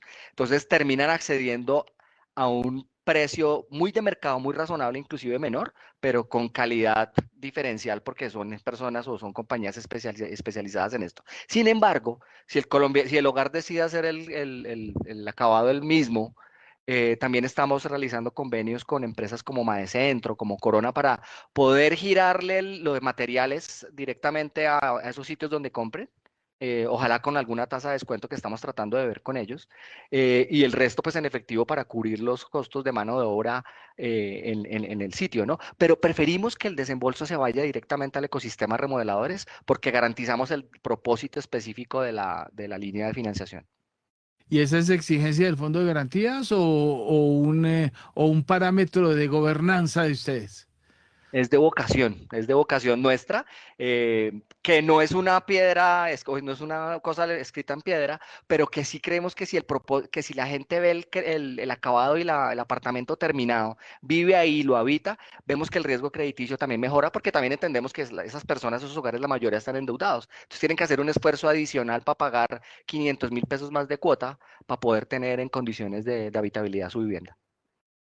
Estamos hablando con Luis Eduardo Cuellar, quien es el presidente de Credifamilia, entidad financiera. Presidente, quisiera preguntarle por el panorama actual, ¿cómo lo están viendo ustedes? Porque para nadie es un secreto que el tema de vivienda se ha visto muy golpeado y mucho de la conversación en el día a día con la gente es no meterse en una locura de la vivienda. ¿Cómo están viendo ustedes el mercado y los retos que tienen principalmente para poder mejorar la situación? Mm. No, pues algo que ustedes mencionan aquí muchos días en su programa es que el riesgo fiscal está jalando muy, muy hacia abajo el sector de vivienda. La tasa de referencia del crédito hipotecario siempre ha sido pues la tasa de los TES. Y por ejemplo, compañías como Credifamilia se financian a largo plazo para calzar su balance en referencia a los títulos de gobierno.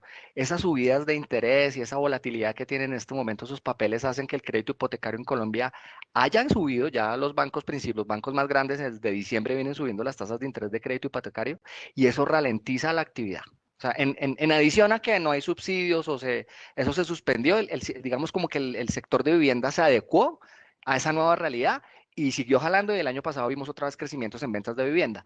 Pero si a eso le sumas una inflación de costos o un incremento en los costos de construcción y le sumas que para que el constructor pueda acceder al crédito constructor la financiación es más cara, que eso generalmente ya está más atado a las tasas de Banrep, pero que el de largo plazo que está atado al TES sigue subiendo, empieza a generar ralentización en la actividad económica. Entonces, cada vez es más difícil hacer cierres financieros, la gente necesita ahorrar por más tiempo, los proyectos se demoran más, el hecho de que un proyecto se demora más, pues le genera mayor riesgo también al constructor, a la misma familia que durante más tiempo tiene que esperar. Entonces, sí, este tema de tasas de interés, sobre todo por los riesgos fiscales, tiene en mayor tensión, digamos, a este sector.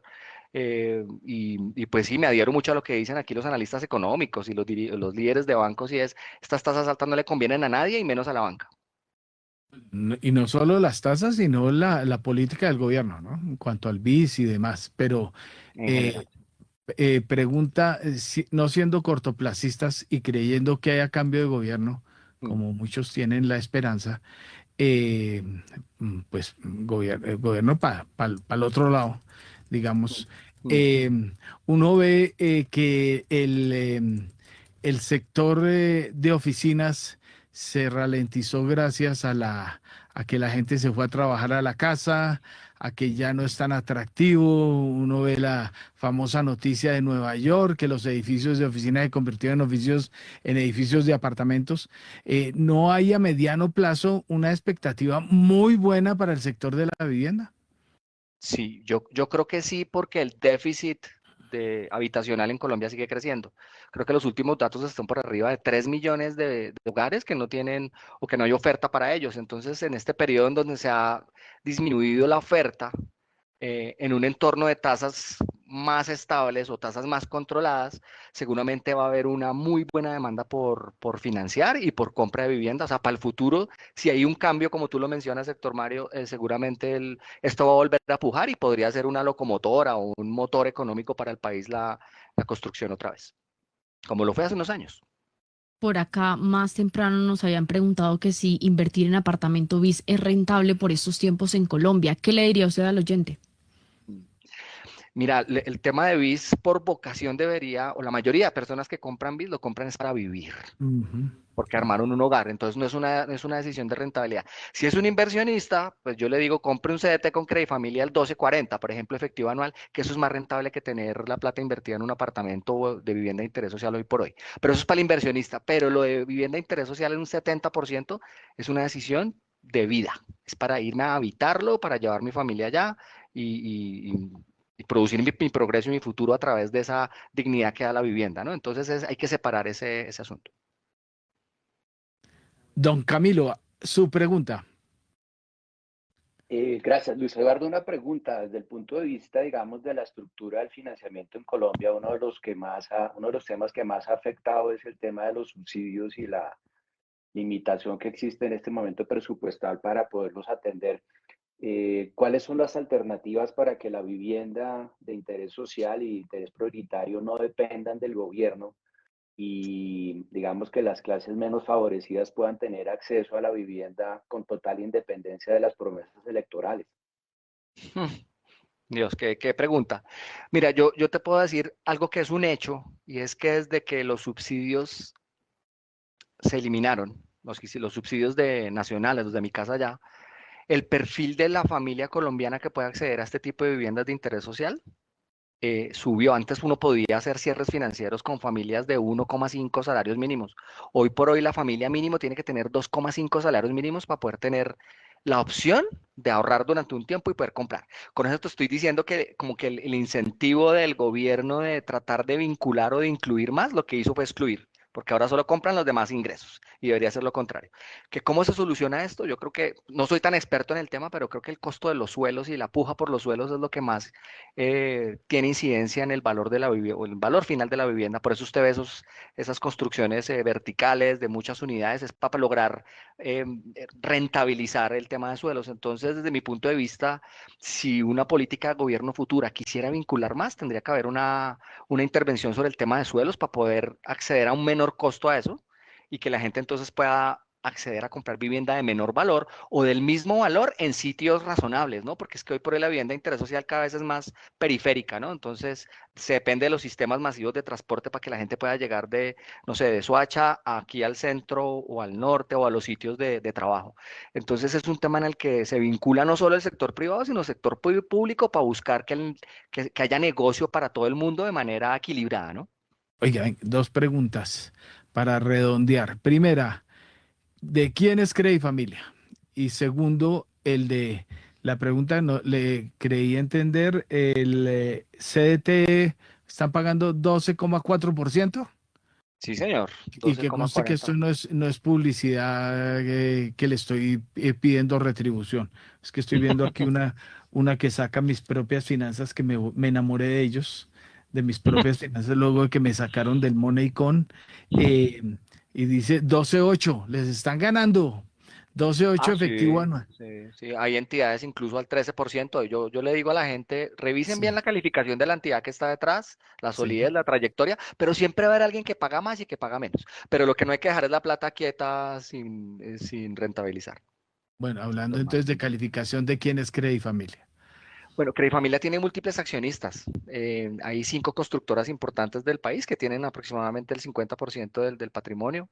Hay una compañía de seguros y un grupo de personas naturales. Entonces no hace parte de ningún grupo empresarial, sino es de varias personas que hace 15 años se unieron para hacer este negocio y hacerlo posible y viable. Y ya que me evadió, ¿cuáles constructoras? Eso es público. Estamos inclusive listados en la Bolsa de Valores. Está Yo Constructora sé. Marval, está Prodesa, está Capital, Triada, Piros. Entonces son jugadores relevantes de la industria. Oiga, y sin que se vuelva vocero, es que ayer estuve precisamente junto a la Secretaría o el Canal Capital de Bogotá, ahí en la gran estación, y Marval compró uno de los terrenos más apetecidos de Bogotá. ¿Qué es lo que van a hacer ahí? No, no, Héctor Mario, ahí sí no Ahí no, conozco los no me planes meto, no estratégicos me de mis meto accionistas. porque eso es patear la lonchera o qué. No conozco, no tengo ni idea, Héctor Ah, Mario. bueno, pero por ahí suena, eso es lo que veo que van a hacer, ya le están poniendo pancartas, ahí va a haber un desarrollo inmobiliario impresionante porque ese es terreno céntrico y 1A de Bogotá, entonces por ahí ese es el asunto. que le compraron, que eso fue Grupo Energía de Bogotá. Sí, creo que lo vendió fue Grupo Energía de Bogotá. Bueno, pues Luis Eduardo, ¿quién más? Rolando tiene pregunta, sin editorial, y Daniel también tiene pregunta. Háganle, Rolando, sin editorial. Hace pocos meses hicieron una operación con la Corporación del Banco Interamericano de Desarrollo, la titularización. Han previsto otra operación con organismos multilaterales. Generalmente, pues, los bancos siguen con la Corporación Financiera Internacional. ¿O qué nos puede contar de ese tipo de operaciones de financiamiento? Sí, Rolando, gracias. Sí, el año pasado hicimos una titularización como por 110.000 millones, donde el inversionista ancla fue el BID precisamente. Y sí, estamos estructurando nuevas operaciones porque para fondearnos o calzarnos a largo plazo, seguramente necesitamos multilaterales que entiendan la situación del país, que entiendan que pueden darnos tasas de fondeo diferenciales para poder vincular a más colombianos a este tema de la vivienda de interés social, para dar créditos mejores. Entonces sí estamos en acercamientos y conversaciones con un par de multilaterales más para, no sé si titularizaciones, pero de pronto un programas de bonos o créditos con enfoque full de interés social, de vivienda de interés social, Rolando. ¿Cuáles son? Estamos teniendo acercamientos con Proparco y con la CAF. Bueno, por aquí habla ya. Vamos de una vez con la pregunta de Daniel, que no lo he dejado, me está pidiendo la palabra desde hace rato y no lo he dejado ni hablar con su mensaje de hoy, pero hágale a su pregunta, don Daniel. Usted está en un ambiente de alta inflación persistente, usted está en un ambiente de altas tasas de interés y bajo crecimiento económico, alta incertidumbre. ¿Cómo está liderando usted ese balance entre exigir consistentemente, porque la única manera de lograrla en estos escenarios es de muy alta productividad y exigencia en los equipos, y por otro lado, balancear con el cuidado de la gente? ¿Cómo hace que su gente esté bien para que realmente esté bastante productiva y cómo balancea estas dos variables? El que pregunta, sí, es un entorno bien retador, en donde lo que Credifamilia como compañía está haciendo y la forma en que estamos liderando este barco es buscando también la diversificación. Entonces, este producto de acabados por el cual estoy aquí hoy en esta entrevista es una de las formas de buscar negocios distintos donde podamos hacer cosas únicas, creando ecosistemas o uniendo actores de diferentes cadenas de valor para tener servicios financieros que nos permitan seguir siendo rentables como lo hemos sido hasta la fecha, y mantener esa senda de crecimiento económico cogiendo pedazos de mercado que antes no teníamos. Eso es como lo primero. Y dos, no hay que perder, o sea, por querer crecer, es mejor no ser tan grande y rentable que ser muy grande perdiendo. Entonces estamos siendo muy cuidadosos en el riesgo también, cuidando mucho la eficiencia organizacional y metiendo tecnología para poder operar a la misma tasa de gasto sobre cartera media. Es muy importante, con una vocación de productividad y una vocación de inversión en lo que hay que invertir para poder hacer mucho más con la misma capacidad instalada, o quizás con menos. Entonces, este entorno nos lleva a ser muy eficientes, a usar más la tecnología, a buscar nichos específicos que una compañía como estas pueda atacar, y a tratar de tener un crecimiento siempre rentable, y no la obsesión de crecer, sino crecer rentablemente. Daniel, sería como la respuesta para eso. Luis Eduardo, y la de Pirnos, la última, veo aquí que tiene previsto en 2026 desembolsar 200.000 millones. ¿Cuánto de eso es crédito hipotecario y cuánto es acabados? De acabados esperamos hacer más de 20.000 millones. En hipotecario tenemos que hacer unos 135.000 millones este año. Y el resto es banca comercial. También hacemos créditos a las constructoras para las últimas millas de los proyectos. Entonces, por ahí debe estar el alcance de ese presupuesto retador para este 2026. Muy bien, 8 de la mañana, 8 minutos. Le agradecemos a Luis Eduardo Cuellar, el presidente de Credifamilia, por acompañarnos esos minutos en Primera Página. Mil gracias. Un saludo para todos. Con su dólar, y vamos con Daniel Lozano. A esta hora, abren los mercados en Colombia. La apertura del dólar en Colombia este 14 de abril es a la baja, 3.574. Este es su menor nivel del año y por lo menos de los últimos 4 años y 10 meses. Baja en comparación con el spot de ayer, 13 pesos con 56 centavos, que ayer cerró en 3.588 y hoy la apertura está en 3.574 pesos. Repito, el nivel más bajo de este año y de los últimos 4 años y 10 meses, según el reporte que nos comparte aquí Nicolás Espinosa. Sí, el señor de las gafas tenía razón. Estaban hace 4 años le echaban la culpa del dólar a 4.500, ahora está a 3.500 para los que no les gusta. Daniel, su mensaje optimista a esta hora. El mensaje es, en estas épocas de liderazgo y conectando con la respuesta de Luis Eduardo Cuéllar, es la exigencia tiene que seguir, ¿no? Estamos en un ambiente donde tenemos alta inflación, altas tasas de interés, bajos niveles de crecimiento, y eso implica que nosotros como...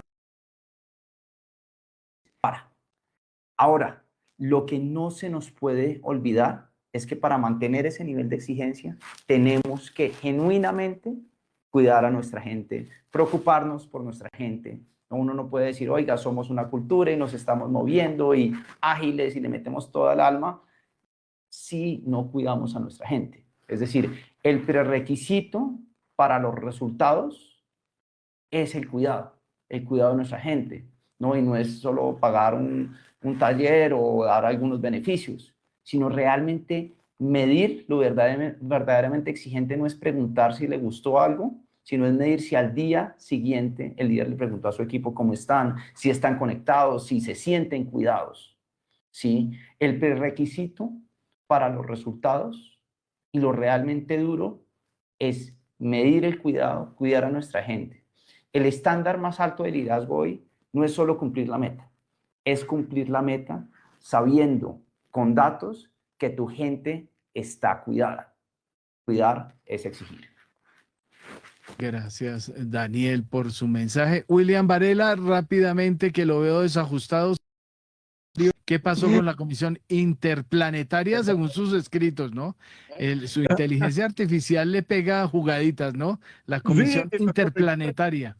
Sí, los correctores siempre cambian como les da la gana. Venga, Héctor, le cuento, acaban de suspender la Comisión Interparlamentaria de Crédito Público. El ministro de Hacienda, Germán Ávila, se encuentra en Ipiales y no pudo retornar rápidamente a la capital para presidir esta sesión aquí en la capital de la República. Los temas que hoy se iban a debatir: un crédito para seguir actualizando el catastro multipropósito y otro crédito para la Oficina de Defensa Jurídica del Estado. Esos temas quedan aplazados. El ministro no pudo salir de Ipiala, en donde me cuentan, anoche hubo reunión con el presidente y todos sus ministros.